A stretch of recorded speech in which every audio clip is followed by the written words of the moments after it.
नमस्कार दोस्तों, स्वागत है आप सबका अपने YouTube channel VK coaching centre में। दोस्तों आज हम इसमें पढ़ेंगे यूपी बोर्ड कक्षा 10 हिंदी का मॉडल पेपर। जो देखिए टोटल पूर्णांक कितना है 70 है। और आप पेपर ये जो मैंने तैयार किया इसको अगर आप पढ़ लेते हैं तो आपको 60 प्लस नंबर कन्फर्म है, क्या हो जाएगा, मिल जाएगा। 60 से आपका ऊपर अगर नंबर मिल जाता है उसके बाद आपको स्कूल से कितना मिल जाएगा 30, तो टोटल ओवरऑल 90 नंबर इसमें कंफर्म आपको मिलने वाला है। तो दोस्तों वीडियो को लास्ट जरूर देखिएगा क्योंकि एक एक क्वेश्चन इंपॉर्टेंट है, इसको अच्छे से देखिएगा और इसको तैयार जरूर कर लीजिएगा। चलिए यहाँ पे सबसे पहले ध्यान देते हैं समय की बात करें तो समय देखिए क्या 3 घंटे 15 मिनट है, जिसमें 15 मिनट क्या है निर्देश में पढ़ेंगे तो क्या मिलेगा, कारण प्रारंभ के 15 मिनट परीक्षार्थियों को प्रश्न पत्र पढ़ने के लिए निर्धारित, यानी ये 15 मिनट आपको किस लिए दिया गया है कि प्रश्न पत्र को क्या करें आसानी से सावधानी पूर्वक आप अच्छे से पढ़ सकें और समझ सकें। ठीक है, और 3 घंटे जो टाइम दिया गया है इसको क्या करना है, इसको सॉल्व करके कॉपी पे नोट करना। ठीक है, अब देखिए पहला क्वेश्चन कह रहा है एक का क, ये बहुविकल्पी टाइप का क्वेश्चन है। कह रहा है कि निम्नलिखित में से कोई एक कथन सत्य है उसे पहचान कर लिखिए। देखिए 4 इसमें ऑप्शन दिया गया है, पहला दूसरा तीसरा और चौथा। तो चारों में से क्या करना है, इसमें जो सही होगा उसको क्या करना है, सही लिखना। पहला दिया डॉक्टर राम कुमार वर्मा कहानीकार थे। तो देखिए डॉक्टर राम कुमार वर्मा क्या कहानीकार नहीं थे, वो क्या अंकीकार थे, एकांकी लिखते थे। तो क्या आ जाएगा, गलत हो जाएगा। भारतेंद्र हरिश्चंद्र रीतकाल के रचनाकार हैं, ये सही है। ये क्या जाएगा, उर्वशी के लेखक जयप्रकाश भारती, ये भी गलत है। और मुंशी प्रेमचंद एक कवि के रूप में प्रसिद्ध है, ये भी गलत है। तो देखिए चारों ऑप्शन में ये क्या है, ऑप्शन जो सेकंड वाला ऑप्शन क्या है, सही है। तो इसको देखिए कॉपी में कैसे लिखेंगे, सबसे पहले देखिए क्या आपके सामने कॉपी इस प्रकार की होगी। तो आप यहाँ पे डालिएगा प्रश्न संख्या, आंसर कैसे लिखेंगे, यहाँ बीच में लिखिएगा प्रश्न संख्या 1 का क, और क का उत्तर है तो यहाँ पे उत्तर लिख दीजिएगा, यहाँ पे उत्तर। ठीक है, और यहाँ पे एक छोटी सी लाइन दे दीजिएगा। ये जो आप लिखेंगे ब्लैक से लिखिएगा, और जो कॉपी लिखिएगा ये पूरा टोटल कॉपी जब सॉल्व कीजिएगा लिखिएगा उसको ब्लू पेन से जरूर लिखिएगा। ठीक है, और यहाँ पे देखिए आंसर कैसे लिखेंगे। जैसे सेकेंड वाला क्वेश्चन हमारा क्या था, सही था, यहाँ लिखिएगा सेकेंड। और सेकेंड में हमारा क्या था, सेकेंड में ये दिया गया था कि भारतेंद्र हरिश्चंद्र रीतिकाल के रचनाकार हैं। आप यहाँ पे लिखिएगा कि भारतेंद्र हरिश्चंद्र रीतिकाल के रचनाकार हैं, यहाँ पे खड़ी पाई दीजिएगा और यहाँ पे लिख दीजिएगा कि सत्य, ब्रैकेट में क्या लिखिएगा, सत्य। तब भी आपको 1 नंबर क्या कंफर्म हो जाएगा, इसमें कोई भी डाउट नहीं रहेगा। ठीक है, जब भी आपको क्वेश्चन लिखना है यहाँ पे ऐसे लिखिएगा। और जहाँ पे क्वेश्चन कोई कंप्लीट होता है तो 2 लाइन छोड़ने के बाद ही तीसरा नंबर पे तीसरे लाइन से क्या किएगा, दूसरे प्रश्न का उत्तर यहाँ पे आप लोग हेडिंग में डालिएगा। ये नहीं कि इसे यहाँ पे खत्म हुआ फिर इसी में लिख दें, तो इस तरह से कंफ्यूजन हो जाता है कि एग्जामिनर समझ नहीं पाता कि कितने क्वेश्चन बच्चे ने किया। ठीक है, इसलिए आप कम से कम इतनी दूरी गैपिंग कीजिएगा, 2 लाइन जहाँ क्वेश्चन समाप्त होता है 2 लाइन छोड़कर ही अगला आंसर दीजिएगा। ठीक है, चलिए अगला क्वेश्चन देखते हैं। सेकंड में देखिए दिया ख में, कारण निम्नलिखित में से किसी एक रचना के लेखक का नाम। देखिए 4 रचना दिया गया। ठीक है, चारों में से किसी एक का जिसको आपको अच्छे से मालूम हो उसको आप लोग लिखिएगा और जरूर बताइएगा कि इसके लेखक का नाम कौन है। जैसे पहला दिया क्या, मेरी असफलताएं, तो किसने लिखा है। अगर मान लीजिए आपको इसका आंसर देना है तो उससे में इसी तरह से क्या कीजिएगा, सेकेंड उस पर जाइएगा। यहाँ पे सेकेंड था, ये किसका था, एक का क था। तो अब यहाँ पे डाल दीजिएगा प्रश्न संख्या, ठीक है, 1 का ख, ख का उत्तर। अब इसमें उत्तर किसका है, हमको देना 1 का। तो 1 में क्या दिया गया, इसमें था मेरी असफलताएं। तो अब यहाँ पे हेडिंग क्या डालेंगे, यहाँ लिखिएगा मेरी असफलताएं। ठीक है, यहाँ पे ऐसे डैश दीजिएगा और डैश देने के बाद इनकी जो राइटर है, यानी कि किसने मेरी असफलताएं लिखा है, इनका नाम आप लोग लिख दीजिएगा। तो इनको किसने लिखा है, लिखा है इसको गुलाब राय, तो यहाँ लिख दीजिएगा गुलाब राय। ठीक है, ये आप किसी में लिखिएगा, ब्लू से लिखिएगा और ये किसे लिखिएगा, ब्लैक से, जिससे आप हेडिंग डालें उसे लिख दीजिएगा। या फिर ये असफलताएं, दोनों में से किसी एक को चेंज कर सकते हैं तभी सही होगा। अगर ये ब्लैक से लिखते हैं तो इसको ब्लू से लिख दीजिएगा, ये भी सही रहेगा। ठीक है, और इसे ब्रैकेट में अगर आप चाहें तो इसकी विधा लिख सकते हैं अगर आपको जानकारी है। अगर नहीं जानकारी है तो आपको लिखने की जरूरत नहीं है, गलत मत लिखिएगा। लिखना होगा तो सही लिखिएगा, याद रहेगा तो लिखिएगा, नहीं लिखना होगा तो मत लिखिएगा, तभी आपको पूरा नंबर मिलेगा। जैसे क्या आलोचना है तो यहाँ पे ब्रैकेट में लिख सकते हैं कि क्या है, मेरी असफलताएं क्या आलोचना है। ठीक, इस तरह से हेडिंग डाल के लिख देना। बस एक ही का आंसर देना था, यहाँ पे हमने क्या किया, 1 का आंसर दे दिया। इसी प्रकार देखिए रश्मिमांसा, तो रश्मिमांसा को किसने लिखा है, तो यहाँ लिख सकते हैं इसकी हेडिंग डाल करके कि रामचंद्र शुक्ल, ब्रैकेट में लिख देंगे आलोचना। ये भी क्या है, रश्मिमांसा भी क्या आलोचना है। तीसरा दिया प्रबंध पारिजात, तो प्रबंध पारिजात किसने लिखा है, पद्मलाल पुन्नालाल बख्शी ने। ठीक है, इसका लिख सकते हैं ये क्या है, निबंध है। अगला दिया आकाशदीप, आकाशदीप का अगर नहीं मालूम है तो आप कहानी मतलब चारों में से आपको एक ही लिखना है, चारों को नहीं लिखना है, जो आपको अच्छे से मालूम हो।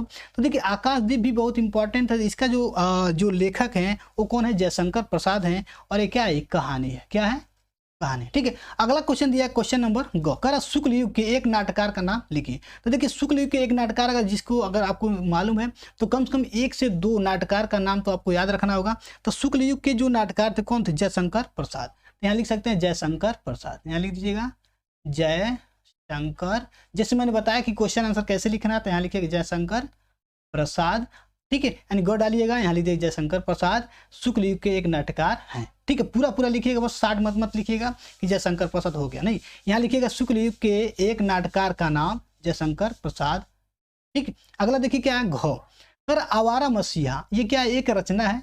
आवारा मसीहा किस विधा की रचना, ये नहीं बताना किसने लिखा है, ये बताना इसकी विधा क्या है, जीवनी है, आलोचना है, निबंध है, एकांकी है, नाटक है, उपन्यास है, ये हमको बताना है। तो देखिए जो आवारा मसीहा है विष्णु प्रभाकर ने लिखा है। ठीक है, और विधा क्या है, कहेंगे जीवनी है। क्या है, कह सकते हैं ऐसे कि आवारा मसीहा किसकी है, विष्णु प्रभाकर के द्वारा लिखी हुई क्या जीवनी है। और जीवनी पे आप क्या कर दीजिएगा, अंडरलाइन कर दीजिएगा या फिर इसको मोटे में लिख दीजिएगा। ठीक है, आपका यहाँ से 1 नंबर पक्का हो जाएगा। अगला देखिए क्या अंगों में क्या दिया है, कह रहा किसी एक निबंधकार का नाम। तो देखिए निबंधकार जो लिखना है हमको किसी भी काल का लिख सकते हैं, जैसे मान लीजिए शुक्ल युग लिख सकते हैं, शुक्लोत्तर का लिख सकते हैं, आधुनिक का लिख सकते हैं। जब कहीं नाम नहीं दिया है तो किसी का भी हम नाम यहाँ पे लिख सकते हैं। तो देखिए निबंधकार का नाम कहें तो क्या लिख सकते हैं, आचार्य रामचंद्र शुक्ल। जिसे देखिए जो पहला चैप्टर हम लोग का दिया हुआ है मित्रता, वो क्या एक निबंध है।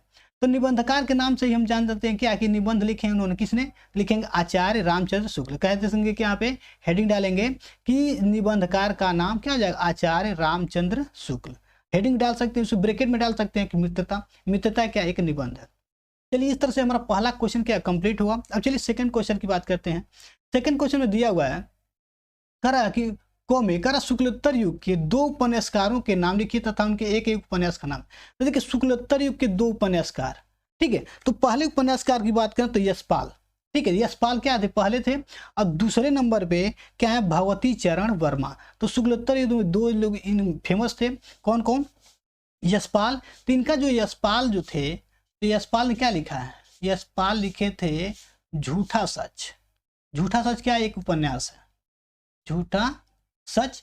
और दूसरा लिखे थे भगवती चरण वर्मा, कौन, भगवती चरण वर्मा। ठीक है, भगवती चरण वर्मा क्या लिखे थे, इनका जो उपन्यास था भूले बिसरे चित्र है, भूले बिसरे चित्र, इन्होंने लिखा था। तो दोनों हमारा एक क्वेश्चन क्या कंप्लीट हुआ। यहाँ से आपको 2 नंबर मिल जाएगा, क्योंकि जैसे देखिए क्या अगर 1 का पूछता तो 1 नंबर का होता है, 2 का पूछता है तो ज्यादातर 2 नंबर में आपको मिल जाएगा। अगला दिया कर रीतिकाल के 2 कवियों के नाम। तो देखिए रीतिकाल में कौन कौन थे, इनका नाम हमको लिखना है। तो रीतिकाल में देखिए बिहारी थे, तो देखिए उनका नाम भी लिखना है और एक क्या उनकी रचनाएं भी लिखनी है। तो रीतिकाल में 2 कवि का नाम क्या क्या हो जाएगा, पहला हमने लिख दिया बिहारी। तो बिहारी ने क्या लिखा था, जो बिहारी है वो क्या लिखे थे, बिहारी लिखे थे बिहारी सतसई। क्या लिखे थे, बिहारी सतसई। ठीक है, और दूसरे जो थे केशव दास। दूसरा अगर मान ली हम बात करें रीतिकाल के 2 कवियों में, एक कवि क्या हो गए बिहारी, दूसरा होगा केशव दास। ठीक है, इनकी जो रचना है इसको लिख सकते हैं रामचंद्रिका। ये भी बहुत चंद्रिका, जो रामचंद्रिका जो था बहुत ही क्या फेमस था। इन्होंने क्या लिखा था, ये रामचंद्रिका नाम का क्या लिखा था, एक रचना लिखा था। ठीक है, अगला देखिए ग जो दिया कर प्रिय प्रवास एवं भारत भारती के रचनाकार का नाम लिखिए। तो देखिए प्रिय प्रवास किसने लिखा है, प्रिय प्रवास जो लिखा है अयोध्या सिंह उपाध्याय हरिऔध, ब्रैकेट में लिखेंगे हरिऔध। किसने लिखा है प्रिय प्रवास को, अयोध्या सिंह उपाध्याय हरिऔध। और देखिए भारत भारती बहुत इंपॉर्टेंट है, जिस साल तो पक्का आएगा, इसको कोई रोक नहीं सकता। कि इसकी जो रचना की थी किसने की थी, मैथिली शरण गुप्त ने। ये भी आपका यहाँ से 2 नंबर पक्का हो गया। ठीक है, यानी यहाँ हो गया क्या, क्वेश्चन नंबर 2 यहाँ पे कंप्लीट हो गया। चलिए क्वेश्चन नंबर 3 देखते हैं। अब देखिए 3 में क्या दिया हुआ, कह निम्नलिखित गद्यांशों में से किसी एक के नीचे दिए गए प्रश्नों के उत्तर दीजिए। देखिए यहाँ पे क एक पहला क्वेश्चन दिया है, दूसरा दिया था, दोनों में से आपको किसी एक का, यानी क का करते हैं तो क का आंसर डालिएगा। यहाँ पे यहाँ लिखिएगा प्रश्न संख्या 3, जैसे मैंने बताया कि बीच में लिखना है प्रश्न संख्या 3 का क, और नीचे यहाँ पे उत्तर लिख करके यहाँ पे अपना स्टार्ट कर दीजिएगा। यहाँ पे अ ब स करके लिख सकते हैं। ठीक है, तो यहाँ देखिए कुसंग का ज्वर। ठीक है, यहाँ से आपको लिखना है उठाती जाएगी। अब देखिए पहला क्वेश्चन इसमें दिया गया है, प्रस्तुत अवतरण का संदर्भ लिखिए। तो देखिए और डालने के बाद हम क्या डालें, जैसे यहाँ पे हमने हेडिंग डाला था क्या अ, यहाँ पे लिखेंगे संदर्भ। क्वेश्चन क्या हमको दिखाना है, लिखना है संदर्भ। तो संदर्भ हेडिंग डालिएगा, यहाँ लिखिएगा हमारी, इस संदर्भ में क्या लिखेगा कि प्रस्तुत अवतरण जो दिया गया है, अवतरण है या संकलन है जो भी दिया है, लिखेंगे प्रस्तुत अवतरण और हमारी पाठ्य पुस्तक गद्य खंड के मित्रता नामक पाठ से लिया गया है। इसके रचयिता कौन है, आचार्य रामचंद्र शुक्ल जी। ठीक है, इतना ही लिख देंगे तो आपको ये कंप्लीट नंबर मिल जाएगा। ब में लिखना है रेखांकित अंशों की व्याख्या कीजिए। यानी रेखांकित क्या है, टोटल तो कि इसमें रेखांकित है। कभी कभी क्या होता है कि कुछ पार्ट को छोड़ दिया जाता है, जैसे मान लो 2-3 लाइन छोड़ दिया जाएगा, या ऊपर से या नीचे से या बीच में दे दिया जाएगा। तो जितने का क्या है, ये क्या अंडरलाइनिंग किया गया है, उसी का हमको क्या करना, अर्थ यानी भी लिखना होता है, व्याख्या करना होता है। तो जैसे यहाँ कर कुसंग का जोड़ सबसे भयानक होता है, तो यहाँ से यहाँ टोटल इसका हमको क्या करना, व्याख्या करना है, जो कि रेखांकित वाले में यहाँ पे क्वेश्चन कर दीजिएगा। 100 वाले में कह रहा व्यक्ति के जीवन पर कुसंग का क्या प्रभाव पड़ता है। तो देखिए तीनों क्वेश्चन का जो आंसर होगा इसमें इसी में रहेगा। फर्स्ट वाले में क्या है, केवल हमको दिखाने के लिए थोड़ा अपने तरफ से याद करना है, नहीं तो सारा चीज इसमें क्या है दिया रहता है, चाहे रेखांकित सब की व्याख्या हो, चाहे ये जो क्वेश्चन पूछा जाएगा। ठीक है, इसको बस इसमें लेखक का नाम और चैप्टर का नाम और हमको याद रखना है, और किस खंड का है, गद्य का है या फिर पद्य का। ठीक है, इसको हम लोग कंप्लीट कर लेंगे। अगर ये नहीं कंप्लीट हो पाता या फिर आपको नहीं समझ में आता है तो सेकेंड दिया इसमें से कर सकते हैं। इनको और खो में दोनों में किसी में एक में से करना है, एक करेंगे तो दूसरे को नहीं करना। अगर ये नहीं करते हैं तो इसको करिएगा। ईर्ष्या की बड़ी बेटी का नाम निंदा है, जो इस व्यक्ति ईर्ष्यालु होता है वह बुरे किस्म का निंदक भी होता है। ठीक है, तो इसमें भी वैसे लिखना है प्रस्तुत अवतरण का संदर्भ।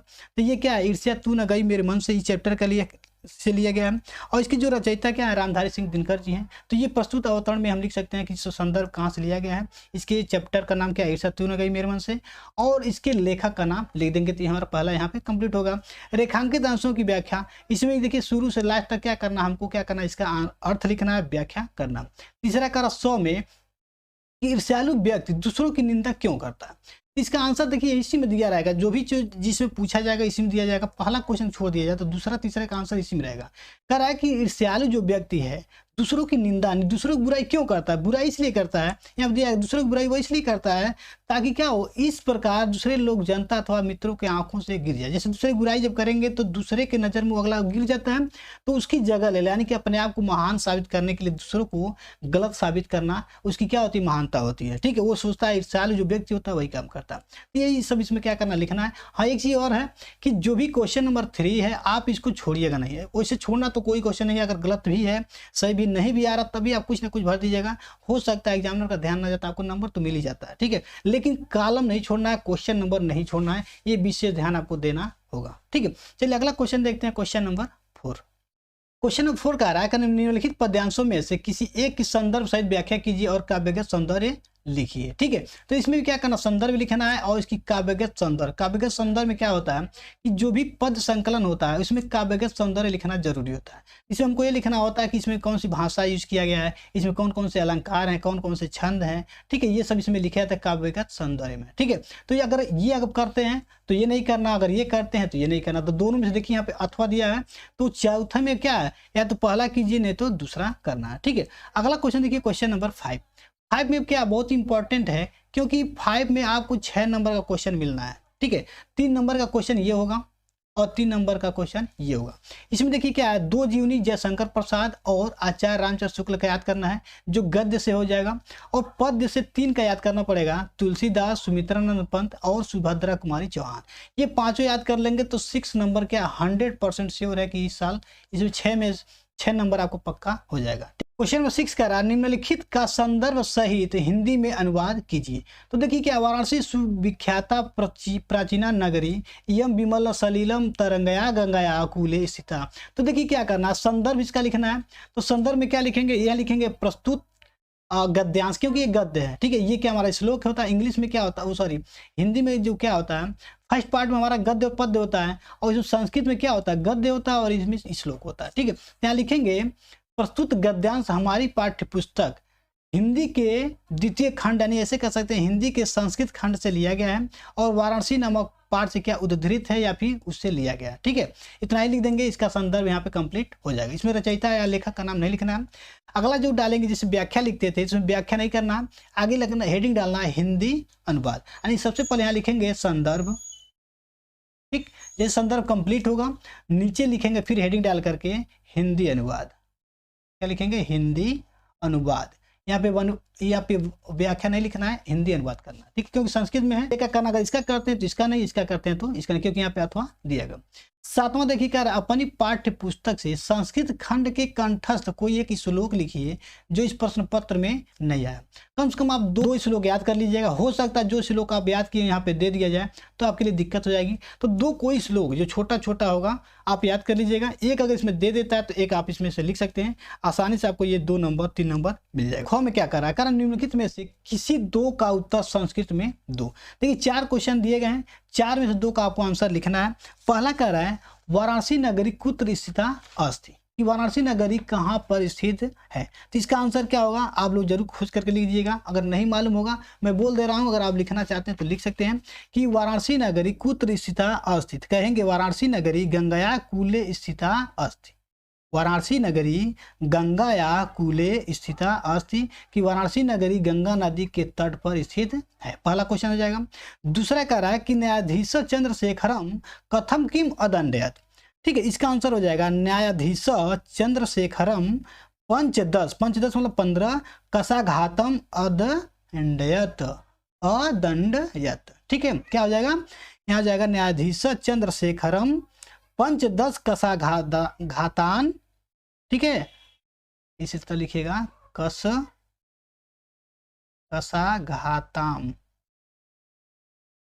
कसाघातान अदंडयत। ठीक है, ये गिला दिया, ये दोनों बहुत आसान है। वीर केन पूज्यते तो कहेंगे वीर वीरेण पूज्यते, और सत्येन किम वर्धते तो कहेंगे सत्येन धर्म वर्धते, यानी सत्य से क्या बढ़ता है, धर्म की वृद्धि होती है। तो 4 क्वेश्चन में से 2 क्वेश्चन कंपलसरी है कि आएगा, इसको आप लोग जरूर पढ़ लीजिएगा। ठीक है, चलिए अगला देखते हैं क्वेश्चन नंबर 8। अब देखिए 8 में क्या है, 3 क्वेश्चन दिएगा। क में देखिए कर हास्य रस तथा करुण रस की परिभाषा उदाहरण सहित दीजिए। तो देखिए ये क्या है, 101%, यानी कि क्या ये श्योर है कि इस साल आया हुआ है। ठीक है, और आएगा भी, कभी भी भविष्य में भी ये क्या, जब तक सिलेबस में रहे, क्योंकि 2 ही रस दिया गया है। तो हास्य रस करुण रस तो बहुत होते हैं, लेकिन 2 ही सिलेबस में आपके हैं। तो हास्य करुण है, तो इसका मतलब ये दोनों में से कन्फर्म एक ही आना है। तो एक हास्य रस और करुण रस दोनों में से परिभाषा और एक एग्जाम्पल अगर नोट कर लेंगे, याद कर लेंगे, तो ये आपका कन्फर्म ये नंबर फिक्स हो जाएगा। तो हास्य रस क्या होता है, किसी व्यक्ति के विकृति को देख करके या फिर किसी व्यक्ति के मतलब उसकी बनावट को देख करके, आकार को देख करके अगर मन में कोई ऐसी भावना उत्पन्न होती है जिससे आपको हंसी आती है, तो वहीं पे हास्य शब्द की उत्पत्ति होती है। और वही जब हास्य शब्द विभाव, भाव और अनुभाव से, ठीक है, संयोग करता है, संचारी भाग से संयोग करता है, तो हास्य रस की उत्पत्ति होती है। जैसे कि एग्जाम्पल के तौर पर लिख सकते हैं कि हास्य को दंगा भयो नंगा के विवाह में। इसी तरह करुण रस का भी आप एक याद कर लीजिएगा, ये कन्फर्म आपका नंबर फिक्स हो जाएगा।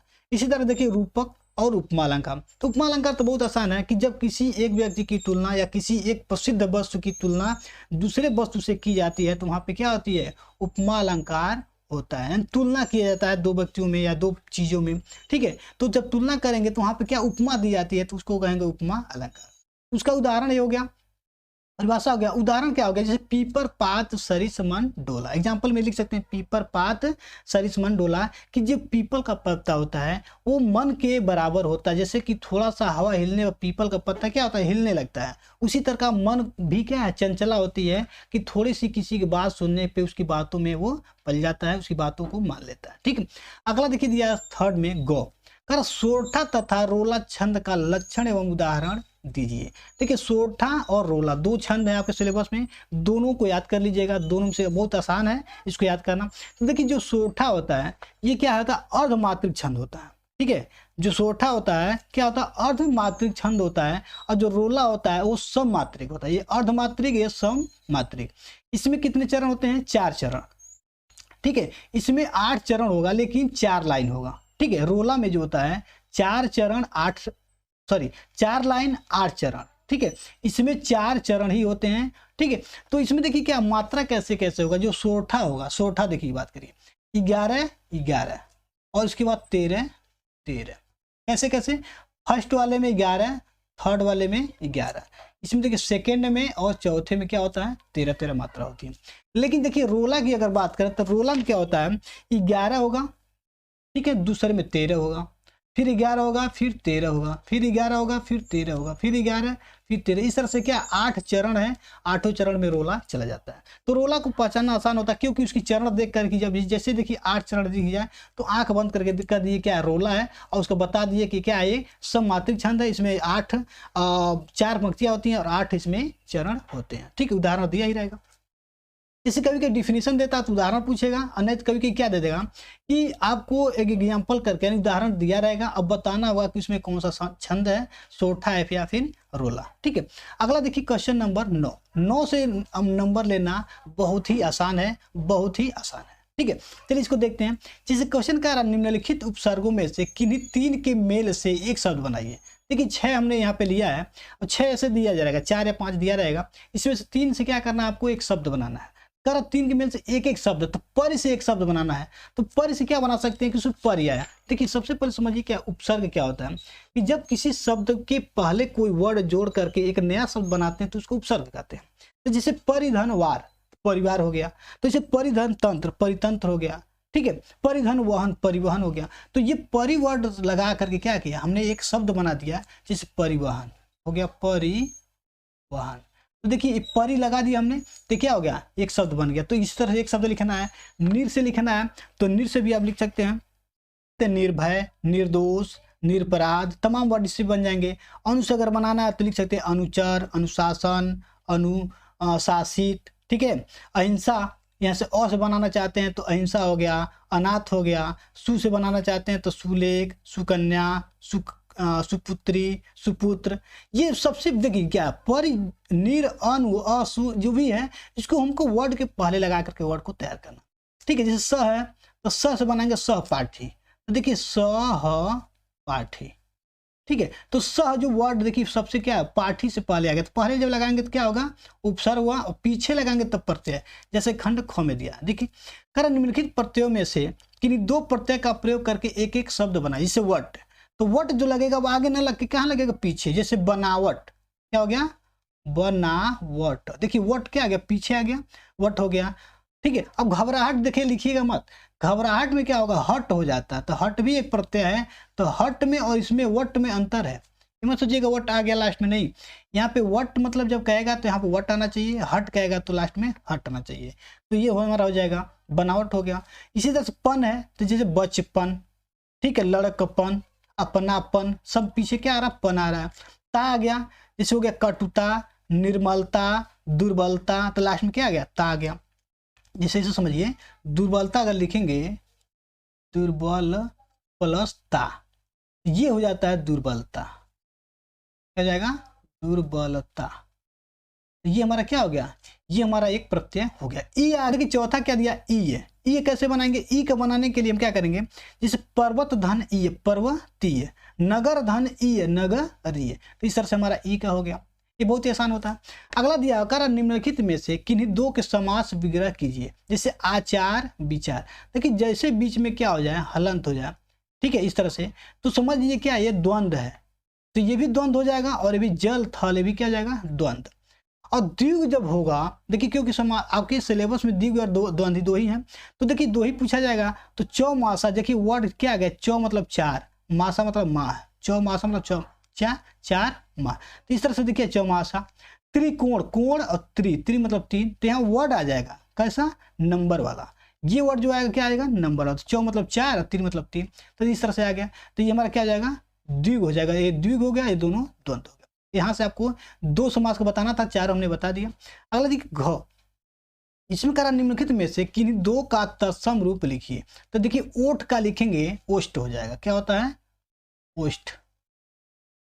ठीक है, ओष्ठ लिखेंगे। रात का होता है रात्रि। ठीक, कपूर का कर्पूर होता है, ध्यान दीजिएगा, कर्पूर, कपूर गलत वर्ड है, तद्भव, ये क्या जाएगा, कपूर का क्या जाएगा, कर्पूर। हाथ का क्या जाएगा, हस्त। ठीक है, ये 4 हमने लिख दिया, ये आप याद कर लीजिएगा, इसमें से आपका लड़ जाएगा। अगला दिया अंगों में, इसमें कह रहा है कि निम्नलिखित में से किन्हीं 2 शब्दों के 2 पर्यायवाची। देखिए बिजली है, पुष्प है, गंगा तलवार। तो बिजली को देखिए क्या क्या कहते हैं, बिजली के नाम क्या है, दामिनी, विद्युत, चपला, चंचला। इसी प्रकार पुष्प सुमन, कुसुम, फूल। गंगा को मंदाकिनी कहते हैं, भागीरथी कहते हैं, देवनदी कहते हैं। ठीक है। ऑप्शन दिया तलवार, तलवार को क्या क्या बोलते हैं, कहेंगे खड्ग, कृपाण, असी, कर, ताल। ये चार हमारा क्या है, इसको आप नोट कर लीजिएगा, इसको याद कर लीजिएगा, ये बहुत ही इंपॉर्टेंट है। ठीक है, दिया क्वेश्चन नंबर 10, इसमें क में क्या आ रहा है कि यण संधि की परिभाषा एवं उदाहरण क्या है लिखिए। तो इसको आप लोग याद कर लीजिएगा कि यण संधि का परिभाषा क्या है और इसका उदाहरण एक याद कर लीजिएगा, ये आसान है, याद हो जाएगा। ठीक है, ख में देखिए दिया हुआ है कारण निम्नलिखित शब्दों के रूप पंचमी विभक्त बहुवचन में लिखिए। तो देखिए फल का अगर होगा तो क्या होगा, फलेव्य, क्या होगा, पंचमी विभक्त बहुवचन क्या होगा, फलेव्य। ठीक, और देखिए अगर नदी का निकलेंगे तो नदीभ्य हो जाएगा, नदी भ्य। आगे दिया गौ में कर्म निम्नलिखित में से किसी एक के धातु लकार पुरुष तथा वचन उल्लेख कीजिए। इसमें लिखना क्या है कि कौन सा धातु है, तो कहेंगे धातु कौन सा होगा, कहेंगे हस धातु है, पहले वाली की बात करें तो। लकार क्या होगा, तो लकार लिखना है। पुरुष कौन सा होगा, पुरुष लिखना है। वचन क्या होगा, वचन लिखना है। ठीक है, तो कौन सा होगा, कहेंगे मध्यम पुरुष, कौन सा वचन है, द्विवचन है। क्या है, मध्यम पुरुष द्विवचन है। इसमें कौन सा है, ये है जो पठेयम है, पठ धातु का है, और इसका वचन क्या है, एक वचन होगा, उत्तम पुरुष। क्या होगा, पठेयम क्या होगा, उत्तम पुरुष, एक वचन का ये पठ धातु का लकार है। ठीक है, आगे कह रहा है कि निम्नलिखित में से किसी दो वाक्यों का संस्कृत में अनुवाद कीजिए। देखिए चार दिया, इसमें दो का हमको क्या करना है, हिंदी में अनुवाद करना है, सॉरी संस्कृत में इसका क्या करना है, इसका अनुवाद करना। आगे दिया हुआ यहाँ पे कह पहला में कह रहा हमें विद्यालय जाना चाहिए, इसका हो जाएगा वयम विद्यालयम गच्छेम। क्या होगा, वयम विद्यालयम गच्छेम। ठीक, दूसरा दिया हुआ कह रहा है कि सभी को देश की रक्षा करनी चाहिए। सभी मतलब क्या, सर्वे, या लिखेंगे सर्वे, क्या करना चाहिए, देशम, देश की, क्या जाए, रक्षेयु। देखिए चाहिए का अर्थ में क्या होता है, विधिलिंग लकार होता है, या लिखेंगे रक्षेयु। तीसरा दिया हुआ कह रहा वाराणसी गंगा नदी के, गंगा के तट पर स्थित है। ये तो क्वेश्चन पीछे भी आया था कि यहाँ लिखेंगे वाराणसी गंगाया तटे स्थिता अस्ति। क्या लिखेंगे, वाराणसी गंगाया तटे स्थिता अस्ति। अगला ये चौथे में देखिए हम सब भारत के नागरिक हैं, तो यहाँ लिखेंगे वयम, क्या होगा, वयम भारतस्य, भारतस्य मतलब भारत के, क्या है, भारतस्य नागरिका, क्योंकि एक थोड़ा नहीं है, क्या नागरिका मतलब हो जाएगा बहुत सारे, हो जाएगा नागरिका स्म, क्या हो जाएगा, ठीक है, जैसे क्या हो जाएगा यहाँ पे स्म। ठीक, अगला क्वेश्चन देखिए क्वेश्चन नंबर 11। क्वेश्चन नंबर देखिए 11 दिया हुआ कारण निम्नलिखित में से किसी एक विषय पर निबंध लिखिए। तो इसमें देखिए चार निबंध दिया गया, चारों में से एक पक्का आना है। वनों का महत्व, कोरोना वायरस, भारत में भ्रष्टाचार की समस्या, मेरे प्रिय कवि। अगर देखिए इसमें अगर कोरोना वायरस से आपको कहीं से मिल जाता है तो ठीक है, अगर नहीं मिलेगा तो कमेंट कीजिएगा, मैं आपको पीडीएफ का दे दूंगा, मेरे पास पीडीएफ पड़ा हुआ है। ठीक है, तो कोरोना वायरस, या फिर कहिएगा एक वीडियो में इसमें डाल दूंगा 1 घंटे के बाद, वीडियो देखने के बाद तुरंत आप कमेंट कर दीजिएगा। तो कोरोना वायरस वैसे हमको तो लगता है कि आप लोग इसके बारे में ज़्यादा जानकारी है, क्योंकि 2 साल से हम लोग परेशान है, 2-3 साल हो गए धीरे धीरे। तो इसके बारे में तो बहुत सारी चीज़ें आपके अंदर दिमाग में वर्ड्स हैं कि आप इस पर बहुत सारी चीज़ें लिख सकते हैं। भारत में भ्रष्टाचार की समस्या, जितने भी भारत में भ्रष्टाचार हो इसके बारे में लिखना तो आप लिख सकते हैं। मेरे प्रिय कवि, ये सबसे आसान आपके लिए ये होगा कि कोई भी, जैसे मान लीजिए तुलसीदास या सुमित्रा नंदन पंत या फिर महादेव वर्मा, कोई अगर कवि का जो जीवन परिचय याद करते हैं उसी से लिख करके क्या, अगर आपको ये सब चीज़ें नहीं आती है तो यहाँ से आपका सबसे बेनिफिट मिल जाएगा कि किसी कवि का, चाहे हिंदी का हो, चाहे का गद्य का हो, चाहे पद्य का हो, तो कवि पूछेगा तो आप पद्य का जो भी कोई भी अभी आपका जो कवि होगा उसके बारे में आप लिख सकते हैं। देखिए सबसे इंपॉर्टेंट देखिए क्या है कि ये 12 वाला क्वेश्चन, 12 वाला क्वेश्चन में ध्यान ये देना है कि जो खंड काव्य होगा ये डिस्ट्रिक्ट वाइज होता है। ठीक है, डिस्ट्रिक्ट वाइज होगा, यानी अलग अलग डिस्ट्रिक्ट में अलग अलग क्या है खंड काव्य दिए गए हैं। आप सबसे पहले कंफर्म कीजिएगा कि आपके डिस्ट्रिक्ट में कौन सा खंड काव्य चल रहा है। ठीक है, उसी के हिसाब से आप उसको पढ़िएगा, क्योंकि यहाँ पे बहुत सारे क्वेश्चन दिए गएंगे, तो जिसका होगा तो इसीलिए यहाँ लिखा गया स्वपठित, यानी जो आपके यहाँ पढ़ाया जाता है उसी से लिखना है। जैसे मुक्ति दूत है, अग्र पूजा है, भारत भूमि के लिए है, कर्ण, तमाम इसमें खंड काव्य दिए गए हैं, तो जिसका जो होगा आप उसी से पढ़िएगा। तो इसमें देखिए 2 क्वेश्चन इंपॉर्टेंट है। पहला क्या है कि इसमें जो नायक या नायिका है, अगर मान लीजिए कोई मेल अगर पर्सन है, कोई नायक है, तो नायक या नायिका का क्या चरित्र चित्रण कैसा है, स्वभाव कैसा है, ठीक है, इसके बारे में आप उसके बारे में डिटेल से लिख दीजिएगा। ये आपका 1 नंबर, मतलब ये क्या क्वेश्चन कंप्लीट रहेगा। दूसरा क्या है, क्योंकि दोनों में से एक ही आएगा, दोनों क्वेश्चन नहीं करना होगा, इसमें से एक ही किया जाता है, एक ही करने को आएगा। ठीक है, इसमें दिया है एक प्रश्न का उत्तर दिए, दो में दिया रहेगा, एक करना रहेगा। दूसरा क्वेश्चन क्या होगा, कर खंड काव्य के आधार पर कहानी का सारांश।